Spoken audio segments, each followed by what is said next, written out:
Here's the situation. My business income fluctuates, and for the last 2 years, it has gone down. My partner is currently unemployed, and we moved to a high cost of living area. We have to spend more while bringing in less. To back it up a little bit, 2020 to 2022 were great years for my business. I earned a lot and I was able to save and invest a lot. But 2023, 2024, and now 2025 have not been particularly good years for my business. My partner was also laid off in February 2025. He spent 2 months unemployed and then landed a 6-month contract job that has since ended.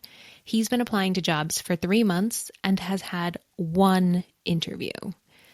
I am financially stressed, and I'm not feeling good about the directions our finances as a household are headed.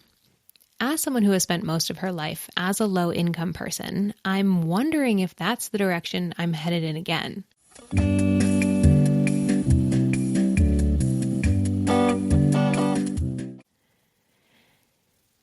Hey all, I'm Kara Perez, host of Kara Explores Money and author of Money for Change.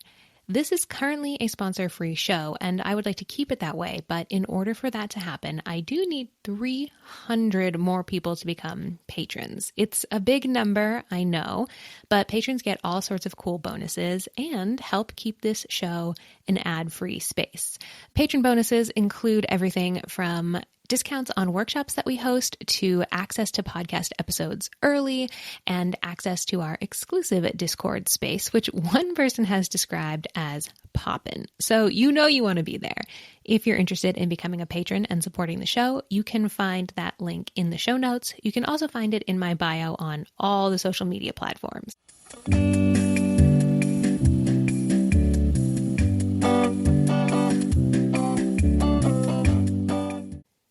Now, I am far from alone in my financial anxiety, and that's because the numbers tell us that most Americans are living in financial uncertainty, if not outright poverty. About 50 million Americans have household incomes below 125% of the poverty level, including more than 15 million children. The year that we have the most recent data for is 2022, and in 2022, household incomes below 125% of the poverty level correspond to annual incomes of below $34,500 for a family of 4 or $17,500 for an individual. 15% of Americans live in households with annual incomes below these levels. So that translates to approximately 50 million low-income Americans. And of course, we can break this down even more, and it's important to, because compared to non-Hispanic whites, Black and Hispanic Americans are more than twice as likely to have household incomes below 125% of the poverty level. That's one end of the spectrum in the United States when it comes to income, but what has been capturing my attention, especially as my own household is going through a very rough income year, is what's going on with people who are working but who are struggling. The U.S. is the largest economy in the world by a fairly wide margin, yet we're seeing a rise in what we are calling the working poor.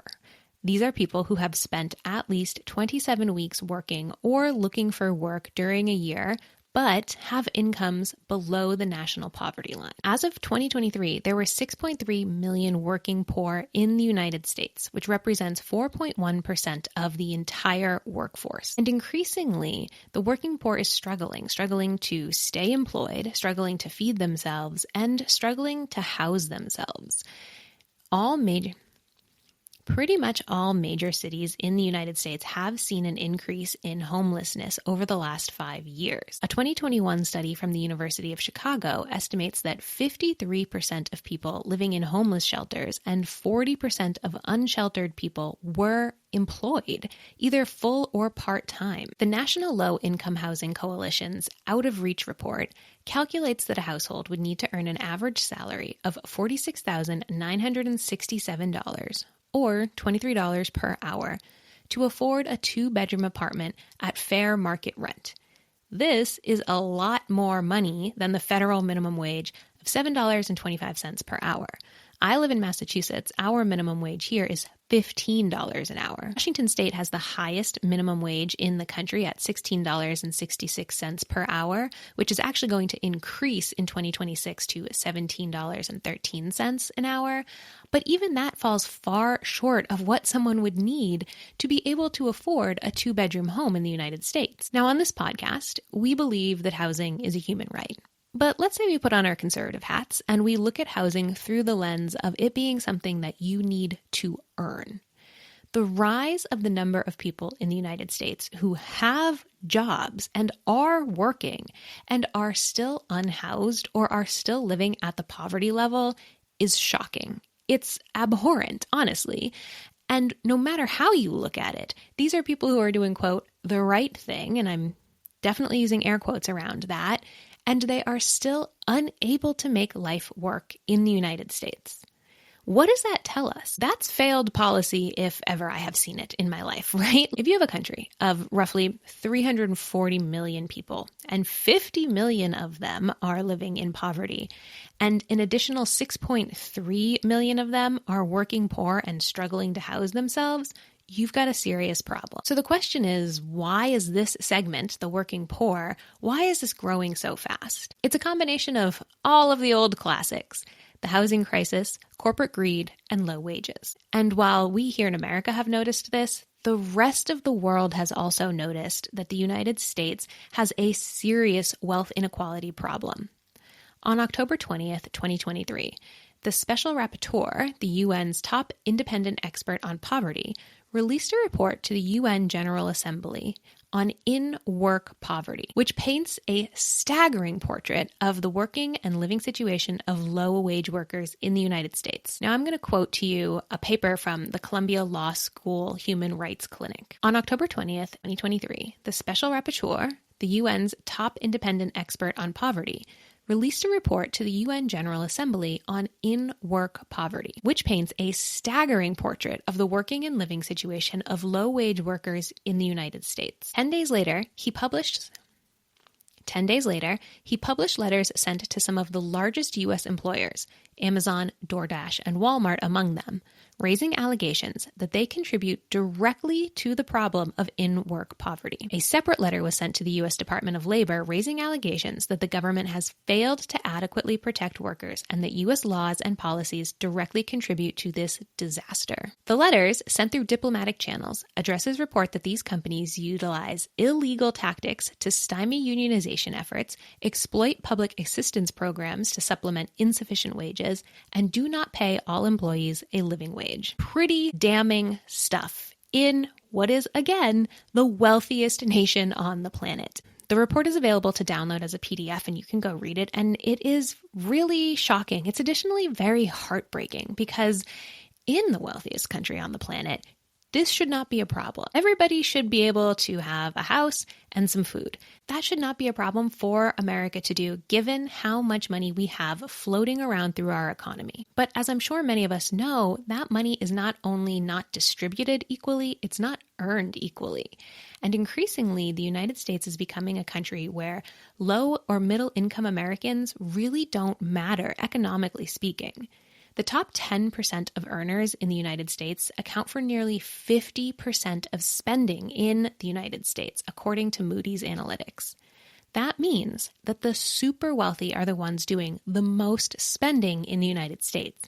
And that makes sense. They're the ones with extra money while the rest of us are struggling. But where it begins to get very insidious is that the, quote, free market doesn't really exist in the United States anymore, if indeed it ever did, because the overall market is catering more and more towards the upper 10%. Part of the reason that things are getting more expensive overall is that more companies are catering towards luxury, high-end spenders. Take housing, which is perhaps the clearest example of this. While zoning laws are a huge problem for building new housing, a lot of the housing that does get cleared to be built is luxury apartments. A 2023 report from Harvard entitled The State of the Nation's Housing found that, quote, the bulk of new construction targets the higher cost market segment, end quote. We're just not building single-family homes that are affordable for people to buy. Here's another quote from that same report. The decline in new home building is particularly acute for lower-priced homes due to rising construction and land costs, limited lot availability, and regulatory barriers like minimum lot sizes that restrict entry-level housing production. In 2021, just 24% of new homes, or 236,000 units, were under 1,800 square feet, compared with 37% of new completions in 1999. End quote.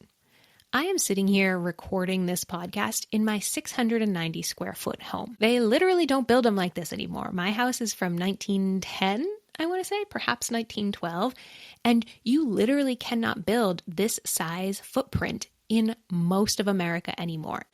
It has either been outlawed due to new zoning laws, and or it just doesn't make sense for developers to build these small houses because the cost of the land underneath the house is too much. So the developer won't make enough on selling a house the size of my house on the back end. Now, to bring it back to me and my current income struggles, I feel three major emotions, which are I feel kind of embarrassed because I am a financial expert. I'm a financial author. I have built my career around talking about money. I feel annoyed because I've been at this whole money thing for a decade, and it's like, what the hell, man? Shouldn't it be easier by now? And finally, I feel some measure of calm because I'm not in the same financial position that I was 11 years ago when I started my financial journey. So let me back it up even more for you. In case you don't know, I grew up low income in a single parent household in Massachusetts in a very high cost of living area. I grew up on food stamps, and I am the only one of my siblings to go to college. And I had to take out student loans to do that. So I graduated with debt and no job. I went to Wesleyan University in Connecticut, go Birds, and then I moved to Austin, Texas, where I lived for 11 years. And when I moved to Austin, I was responsible for all of my own costs. So car insurance, rent, groceries, all of that was me. But I was making hardly any money. Let's go to the tax returns. So I graduated college in 2011, but here is my tax return from 2012. So this is the first full calendar year that I was earning money. I worked as a waitress, and I earned $16,100. In 2014, 2 whole years later, I earned $16,360. And in 2015, I earned a whopping $22,916. So you can see that the first 4 years out of college, my income was very low. I mean, basically nothing. And those are crucial years for career building. I wasn't able to save. I wasn't able to invest. I was barely able to make my student loan payments and pay rent. It was only through working multiple jobs that I was able to pay off my student loans. I worked 5 different part-time jobs, 7 days a week. I side hustled my way out of being in student loan debt, which sucked. It was really, really hard. It was really draining. I am glad now to not have student loan debt. It's so nice to be in my 30s without that, but it sucked that I had to live that way. And my focus in my 20s was really just pay off debt and build up some savings because I had spent my entire life to that point without any money. And I was really willing to do anything it took. I was willing to work those 5 different part-time jobs to pay off my debt. I was willing to live with roommates until I was 36 years old so that I could keep rent low. I was willing to thrift, cook at home, be a 1-car household. All of those things I was very willing and happy to do so that I could save and invest. But the undercurrent of that is financial anxiety. Financial anxiety really fueled my 20s, and it absolutely informed the decisions that I made in my 20s. I knew what it was like to live at the poverty line, and I hated it. I knew what it was like to struggle with debt, and I hated it. I knew what it was like to have money be a weight on your shoulders and to quite literally depress you, and I hated it. So in my 20s, I was willing to say, I will do anything to get away from that. But now here I am. I'm 37 years old, and if you look at the big picture situation, in some ways, it's the same. I'm struggling with income again. My partner currently has no income, and the financial anxiety has returned in a very big way. But let's zoom in a little bit here and understand that I'm also in a very different position than I was when I was 25.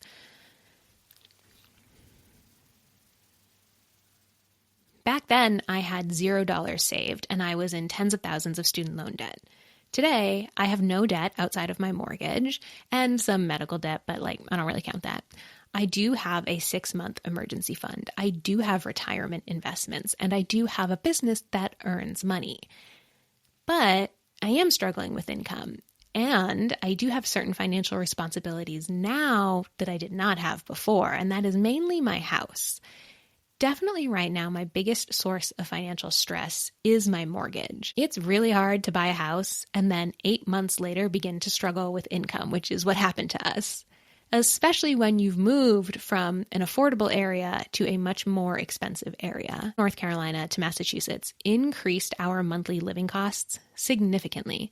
Our last apartment in North Carolina cost us $1,450 a month in rent. We now pay $2,400 a month in our mortgage, home insurance, and property taxes. So that's a $950 increase per month. I now also have to pay for heating oil in addition to electric, and that's about $1,300 a year or $108 a month. I also have to save or actively pay for home repairs, of which I have had a fair few in my first year of home ownership, and that adds up to about $130 a month. So just those things are an additional $1,188 a month that we now have to pay just for moving states. That's $14,256 a year. It's a huge increase in a single year, and it's especially a huge increase in a year where my partner has already spent 2 months unemployed and is likely to spend the remainder of the year unemployed. So while my financial reserves are different, my financial costs are different, which means the financial stress is actually largely the same. I used to worry that I would die in debt and not have enough money to pay rent. And now I'm worried I'll accumulate debt as I desperately try to pay my mortgage. And of course, all of this is tied up into class. I grew up working class. In my late 20s, early 30s, I would say I had ascended to middle class, and now I see myself falling back down into working class.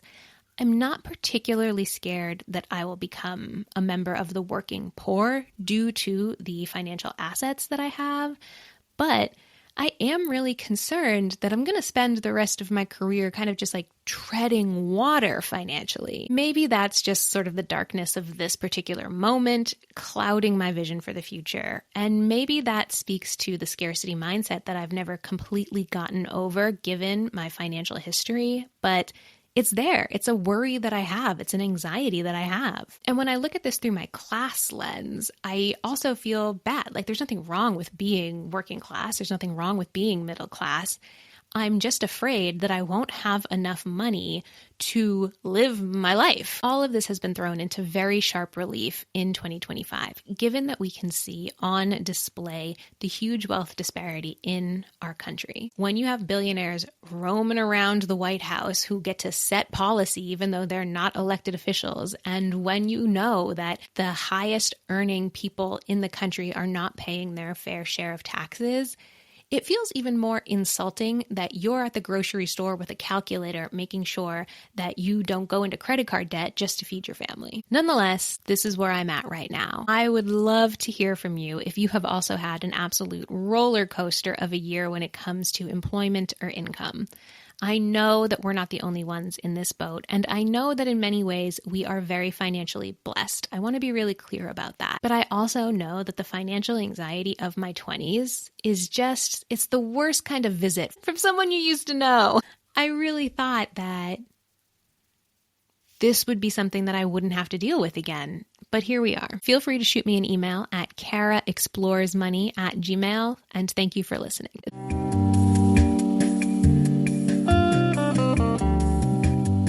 This show was written, recorded, edited, and produced by me, Kara Perez.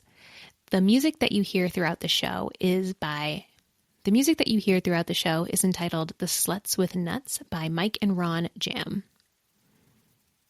If you'd like to support the show, please consider becoming a patron, which you can do at the show description.